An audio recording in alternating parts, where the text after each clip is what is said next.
Umilib si Sultan sa footwork na meron itong si Akitsugi at hindi lang yan, ayon mismo sa coach ni Jerwin Ancaas na si Coach Joven Jimenez ay ganito. Huwag mo kay training tarong.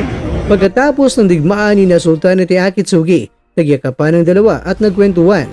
Magkaibigan din kasi sila na parehong mga sparring partners ng dalawa noon at sa ngayon ay dinala nila ang kanilang salpukan sa ibabaw ng lona na may mga hurado na ang magdedesisyon kung sino nga ba ang panalo sa kanila.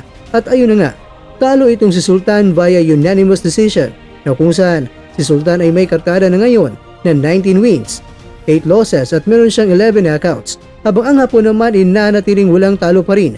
Ito ay may kartada na 13 wins, walang talo at 3 knockouts.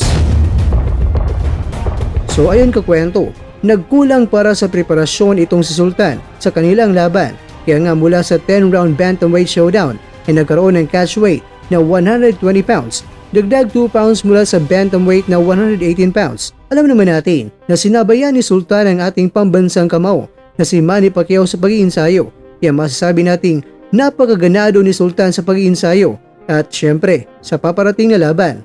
Pero ganun pa man, ganyan talaga ang boxing. May nagwawagi at may nabibigo, pero kailangan lang na hindi marunong na sumuko. Ayon nga sa post ni Sultan sa kanyang social media, sinabi ni Sultan,